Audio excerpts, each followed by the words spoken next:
And a very good afternoon. You're welcome to the Kerry Garden Show, and it's John Drummy standing in for Alan Finn this week. And as always, we're in Boyles in Killorglin, and we're joined by Miguel. How are you? I'm all right, John. Nice meeting you. Nice having you here. Thank you very much indeed. How do you like it? It's fantastic, actually. Such great colour and just very vibrant. And this will be an educational. Yes. This will be educational for me. It's very nice having you here. Thank you.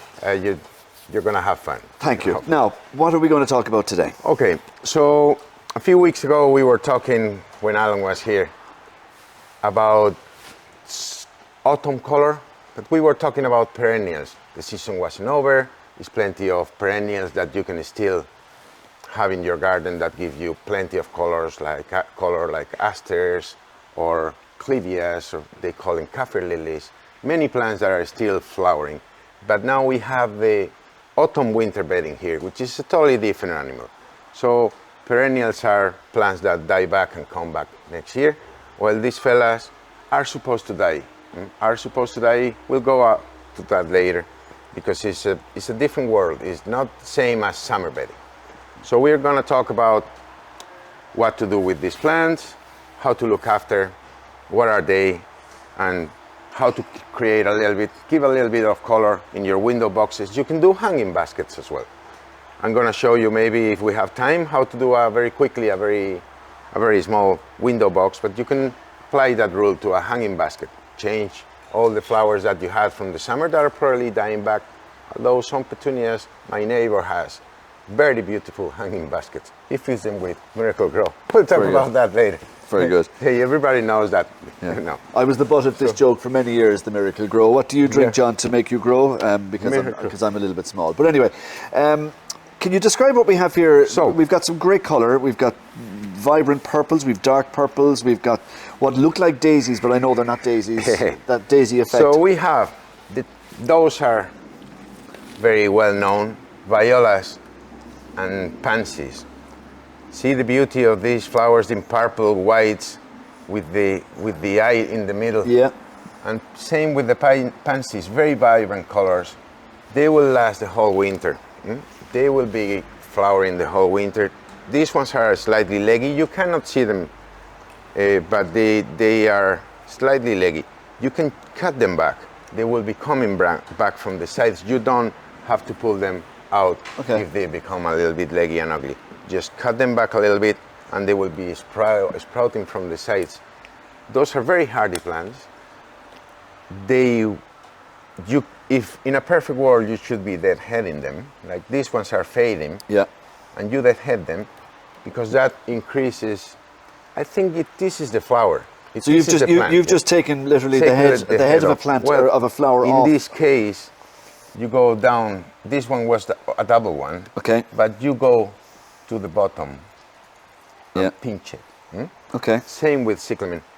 Basically what it does, these plants are meant to be reproducing, spreading their seeds. So if you take the flowers out, the plant produces some hormones that increases the flowers, the size, everything increases the flowering, basically. Okay. So it's good for them, pinching them, taking the dead flowers out, to produce more new flowers. That's a basic rule in all the bedding, actually. Everybody should do that. When did the flowers come out in these? You know, because obviously they didn't start like this. What sort of time frame are we looking at before they get to this stage? So they are actually starting, believe it or not. Oops, sorry. We're picking up two. They send them from the nurseries with 1 or 2 flowers each. But they are just starting. If you look in the middle, under, you'll see the new buds coming. I can see tiny little buds coming up. That's starting, not even full flower yet. So that will be in full flower over the winter. November, December, you'll have the bellies in full flower. We're gonna say what we have here. We have primroses. These are lovely pink with a yellow center. Yeah. We have another ones in red here. It's plenty of colors in these flowers. They are very, very hardy plants. You should take the dead flowers out in this particular plant for one reason. It creates a canopy. It dries out and it doesn't allow the new flowers. If you take aside the new ones. There's a little flower They're bud there, coming, all right? Yeah. So you have to take the dead flowers. If all these flowers die, top one, they will end up drying and creating a hard canopy. So the other ones and can't the go other up ones then. can go up. Yeah, yeah. So it's recommendable if you can Okay. deadheading them. And at what These point plants- do you deadhead them? I mean, you'd be When afraid to do it too early, or does it matter? It's better earlier than later. Okay. But when the flower is fade, when the flower is just ugly, you can just pinch it. Okay. Try to pinch it from the bottom. Go as low as you can. Okay. Because Very good. that stem will dry and will be attacked by fungus or fungi. Yeah. Depending, it will be probably most one type, and that will be the spreading to the crown and won't kill the plant, could kill the plant, but won't kill the plant, but will be slowing the process of the flowering, so it will be looking ugly. You're gonna probably throw it to the bin. All right. So these plants are very hardy. They will flower next year. Don't throw them to the bin, John. I know you throw them to the bin. I do, because it looks dead, so I think it's dead. So they will be flowering next year. So if you have a hidden corner that you don't like or you don't use, or side of the road, somewhere, just every year put them there. They will be coming next year. They are very, very hardy plants. And they'll usually come, what, end of August, September? They have a few sets of flowering. They can be flowering, believe it or not, even in the summer. Okay. They are not the most eye-catching flowers in the summer because you have all these fantastic colors and vibrant petunias and geraniums, but they still flower. Now, we have another plant that people throw to the bin. And why is Those that? are cyclamen. Look at this beautiful color. Yeah. It's shiny purple. It's like a glow-in-the-dark purple. It's plenty of colors as well in this plant. That will be flowering till well into March. Wow. Okay. People throw them again to the bin when they get the summer color, but they are actually acorns. These, you cannot see it from here, but it just scratch. Now you can see it. So we're just pulling back at the base of the earth. We're pulling the soil out, and you see the acorn that is under. You see that It's brown like a bulb, acorn? is it? Like a bulb, Yeah. exactly. That will be coming back from that bulb. The plant will be coming back next year. So again, if you have a bed, they do very well in shade. So if you have a shady bed that is not performing well, when you clean these, put them there, and you will be surprised next year. If you combine them with some bulbs, you could have even flowers all year round with all this cyclamen and all that. That abandoned bed could be a beautiful bed. Very good. Some of these are in full flower, and then just looking at these little ones here, They're about to open. they're about to yes. open, and these ones as well are just they're almost like swan-like the way their heads are bent down. And they're actually good for pollinators, for bumblebees and bees. See this flower? Yes. That is fading a little bit, not yet, not fully. If you go down and pull Right it, down at the down whole, near the base, see the whole stem out. Yeah. That will increase flowering. That will allow the other flowers. It happens as well that if it dries, it just starts getting rotten and it affects the plant. Okay. We have also bellies here.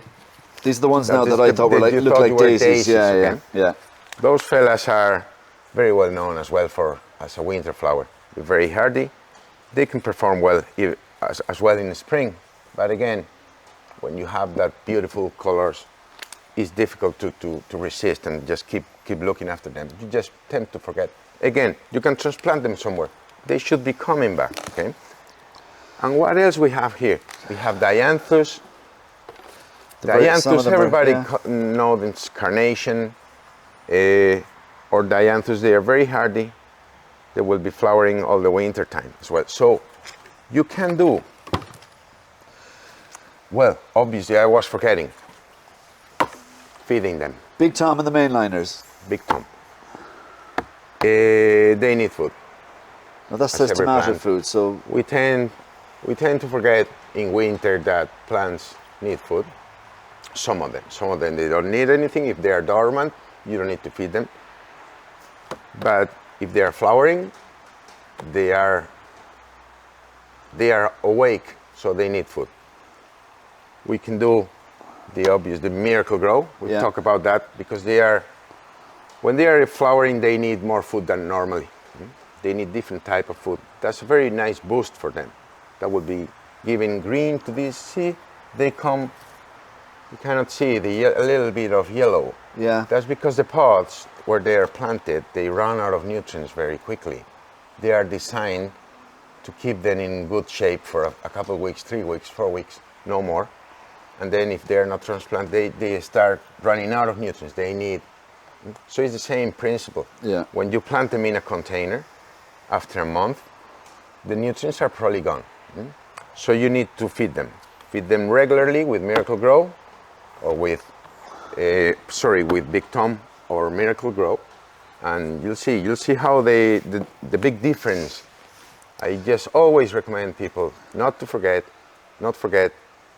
feeding the plants, even if they are on the ground. You have to feed them, because your garden can be very rich in nutrients, but not in the part that that plant has the root ball.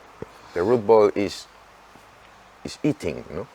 I'm just looking at, you were talking about putting, you can use hanging baskets. I'm just thinking of the Irish weather and the wind, and maybe some window baskets, so they need to be durable. But we're coming to the end of the garden party season, but I'm seeing here we've got garden party with twin girls and trio girls. And we've got plenty of party. Were they hand painted, these particular ones here, or what's the story with them? Those are painted headers, and they use vegetable ink. So that is, call it biodegradable. So after a few months of rain, this color will go. They will come to the original color, which is white. They won't die. People again tend to throw them to the bin. Next year you'll have a heather, a regular white heather. Yeah, because I can see the little bit, I mean, these are orange now, people who are listening to us. They're painted orange or browny orange. And then I see little bits of white. So maybe to describe it, it's a bit like if you dye your hair, as the roots come up, you see the natural colour of the roots, and the rest is dyed. In this case, I will say, as they spray, they probably sprayed from the top, and some of the underparts are not properly sprayed. Okay. But you can see, that gives you an idea of what is about to come. When that ink is gone with the rain, that will be the original color is white. I see it, So you'll have a white heather, a white Kaluna. Because you have a white one as well, don't you? Yeah. We have in these trio girls. So this is a very good plant for giving color, extra color. That's a lovely colour. Ink and this yellow are very, very eye-catching. And there's this ink as well? Exactly the same. The same. That looks natural. That looks more natural. It's a very shiny lime green. Yeah. This color, and you can use it as a centerpiece of a hanging basket. No. They are not scented. No. So the color in these months, you have a few bedding plants that still will be giving you plenty of color, and you have heathers. Also heathers. See, these ones are two different heathers planted in the same pot. Yeah. But the combination of the purple and the yellow, lime and white is a very nice combination to use it as a centerpiece of a hanging basket or a pot. And then put some of these around it maybe then. Exactly. Oh, and of course don't throw these to the bin. If you do a few twins every year and you put them somewhere, you'll have a very, very nice autumn heather garden as well. And I think so it's just don't throw things to the bin. Exactly, and I think the key from what we're looking at here is that just because we're coming into the end of September, into October, that just because summer's gone doesn't mean the colour will have to go as well. Exactly. And it can don't continue, leave and the they're garden. hardy.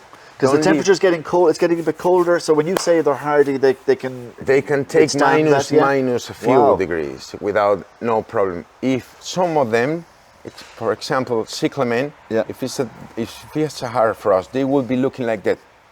All the upper part, the leaves and the flowers will be soggy looking, but it will be coming back again. Believe it or not. To be patient with it and not to panic. If it's a big process, not to panic. Yeah. Can you make something? Because I know we don't have much time left, but do you want to maybe just show us how to do this? This is where I always fall down, and it's just a very quick thing. Okay. You know? Just for you to make a quick. So we have about 2 minutes to do this. Exactly, and it's very quickly. We have an ivy here, which is trailing for people that cannot see. So we put it in one side to create a little bit of trailing trailing effect. You've got a small little oval-shaped basket here. Exactly, a little one just for showing purposes. We have a centerpiece. In this case, it's a small Euonymus. Okay. That's very easy. You just make a hole, take it out of the pot. Take it out of the pot, yeah. I'm not going to take it, but just just to give the idea. put it. And then you pop it in. And then you get a 3 or 4 decent color bedding plants. So you're going for something tall at the back and maybe something small at the front. And exactly, something smaller at the front. We have a dianthus here. We have a primrose here. So we are using one tall plant, one hanging plant on the side, and a little bit of color around of your choice. So we have a primrose here, but we could have put bellies or a cyclamen, and in a second, with 4 plants, you can do your own composition of your choice. And what soil? What's in the pot? What we use here is we have professional compost for ourselves, but any multi-purpose compost will do. Very quickly, just fill it, and it's with the pot, without taking the pot, just to give an idea.